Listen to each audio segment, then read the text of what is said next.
पहला क्वेश्चन जो आपको वीडियो के अंत में जिसका जवाब मिल जाएगा कि हमसे लोग पूछते हैं जितने कि भाई क्या हम अपनी ज़िंदगी में धनी व संपन्न होंगे।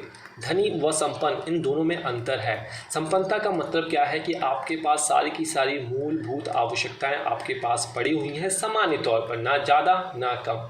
अमीर का मतलब क्या होता है, धनी का मतलब क्या होता है कि आपके पास माया जो है बहुत अधिक मात्रा में है। आपको कोई फ़र्क नहीं पड़ता कि माया कहाँ जा रही है, कैसे आ रही है, बस आपके पास माया का भंडार है। अब धनी और संपन्न इसका मतलब क्या है कि आपकी मूलभूत आवश्यकताएं भी पूरी हो रही हैं, साथ में आपके पास पैसे भी हों। मतलब आपके घर पर सारी चीज़ें हैं और अपार्ट फ्रॉम दैट कि आपके पर्स में लाख लाख रुपए रखे हुए हैं। क्या ऐसी स्थिति होती है? ऐसी स्थिति को हम सर्वाष्टक से कैसे चेक करते हैं, उस विषय में यह वीडियो है, इसलिए अंत तक देखें। और जो कार्य आपको दिया जा रहा है कि आप सब्सक्राइब कर लेते हैं लेकिन बेल नोटिफिकेशन नहीं ऑन करते तो आपको पता नहीं लगता कि लेटेस्ट वीडियो कब आएगी। चलिए सर्वाष्टक को हम देखते हैं। सबसे पहले हमें कुंडली को समझना पड़ेगा, कुंडली क्या होती है। अभी सर्वाष्टक के बिंदु मैंने यहाँ पे नहीं लगाए हैं, आपको कुंडली अब अपने लग्न कुंडली में चाहिए। देखिए आपको पता है जो लग्न होता है ये आपके शरीर को रिप्रेजेंट करता है, आप में कितना यश है इसको रिप्रेजेंट करता है। 12वां भाव जो रिप्रेजेंट करता है ये हमारे खर्चे को रिप्रेजेंट करता है। 10वां भाव हमारे कर्म को रिप्रेजेंट करता है और कर्म से जो धन आता है, जो फाइनेंशियल स्टेबिलिटी आती है, वो आपका 11वां भाव रिप्रेजेंट करता है। इस चीज़ को नोट कर लीजिए। अब आपने करना क्या है, आपने अपने सर्वाष्टक चार्ट को उठा लेना है और आपने बिंदु देख लेने हैं कि किन, या आजकल ऑनलाइन सॉफ्टवेयर में ये प्रेजेंट है, आपको दिख सकता है वहाँ से, नहीं तो आप कैसे बना सकते हैं ये मैंने फर्स्ट पार्ट में बताया है। तो आपने देख लिया कि 32 नंबर यहाँ पे लिखे हुए हैं, ये कोई चार्ट उठा के देख रहा हूँ। 38 नंबर यहाँ रखा हुआ है, 32 नंबर यहाँ रखा हुआ है, 28 नंबर यहाँ रखा हुआ है। इस चीज़ को आप समझिए। तो यह कौन सा हो गया, यह आपकी कुंडली का 11वां भाव हो गया, यह 12वां भाव हो गया, यह आपकी कुंडली का पहला घर हो गया, इस तरीके से नोट कर लीजिए। और यह आपकी कुंडली का 10वां घर हो गया। इस हिस्से को बता रहा हूँ, सिर्फ और सिर्फ इस हिस्से पे फोकस कीजिए, बाकी चीज़ों पे फोकस मत कीजिए क्योंकि मैंने यहाँ पे बिंदु नहीं लिखे हैं।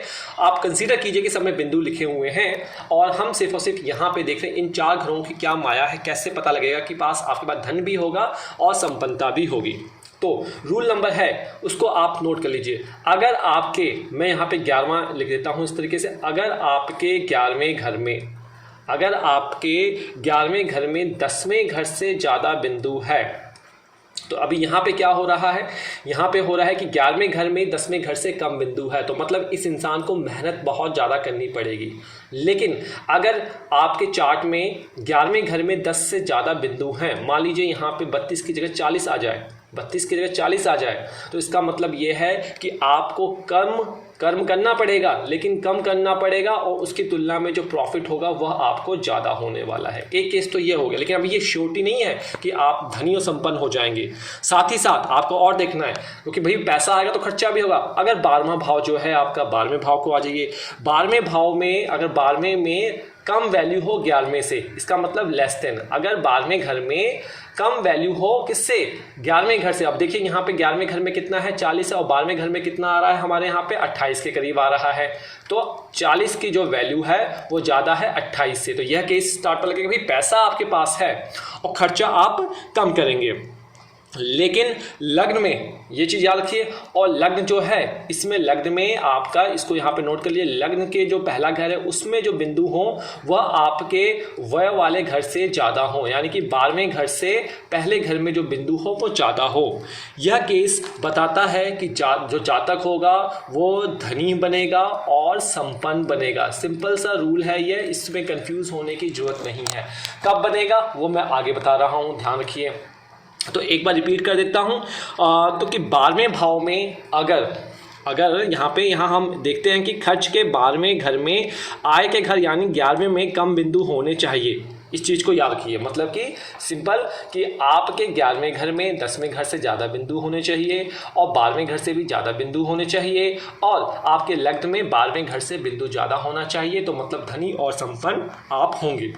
बेसिक है। अब कब होंगे, और जब हम धन, आपकी कुंडली में जो धन का कारक है, आप अपनी लग्न कुंडली देख लीजिए, जो भी धन का कारक है आपकी कुंडली में, आपकी कुंडली के हिसाब से जो भी 11वें भाव का मालिक है, पंचम भाव का, त्रिकोण का जो भी मालिक है, साथ ही साथ जो नेचुरल बेनिफिक होता है कौन, गुरु भी अगर 12वें भाव से जा रहा है, 11वें भाव से गोचर में जा रहा है, तो यह गोचर आपके लिए शुभ होगा। और चाहे आपकी कुंडली में यहाँ पे मैलिफिक दृष्टि क्यों ना पड़े, 6, 8, 12 के साथ संबंध ही क्यों ना बना रहा हो, लेकिन गुरु यहाँ से गोचर में जा रहा है तो वह आपको पैसे देगा, आता संपत्ति देगा और आप स्टेबिलिटी वहाँ पे फील करेंगे। एक चीज़ तो ये हो गया।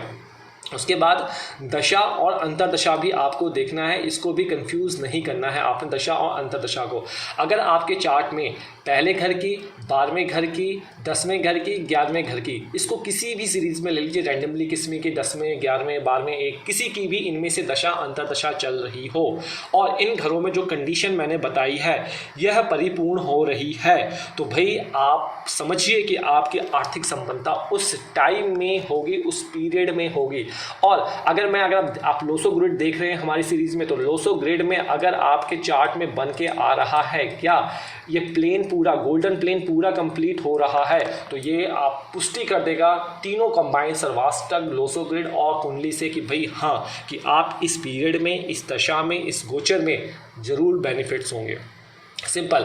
अब कई हमसे बोलेंगे जी हमारे तो 12वें घर में जो है 11वें घर से ज़्यादा बिंदु है, तो यहाँ पे एक कंडीशन है, एक अपवाद है। अपवाद क्या है, अगर आपके पास बाहर से, विदेश में, क्योंकि 12वां घर विदेश का होता है, विदेश से भी आय के स्रोत हैं, या तो आप फ्रीलांसिंग करते हैं या फिर आप यूट्यूब के कोई सोर्सेज करते हैं या ब्लॉगिंग करते हैं, कुछ भी करते हैं, इंपोर्ट एक्सपोर्ट, उस केस में 12वें घर में आपका एक उपवाद हो सकता है 11वें घर से ज़्यादा बिंदु हो, लेकिन 11वें घर में भी 30 से ज़्यादा ही होंगे बिंदु और 12वें घर में तो होंगे ही होंगे 30 से ज़्यादा। तो यह अपवाद है, इस चीज़ में आप कंफ्यूज मत होइएगा। तो आज मैं यहाँ पे समापन चाहूँगा, बहुत सिंपल तरीके से आपको बता दिया है धनी और संपन्नता दोनों कैसे देखना है, वो तरीका ये है, इससे अच्छा तरीका और कोई आपको नहीं मिल सकता। तो यहाँ पे इजाज़त दीजिए, हमसे कांटेक्ट करने के सारे माध्यम देखिए ऊपर लगा रखे हैं और नीचे भी लगा रखे हैं।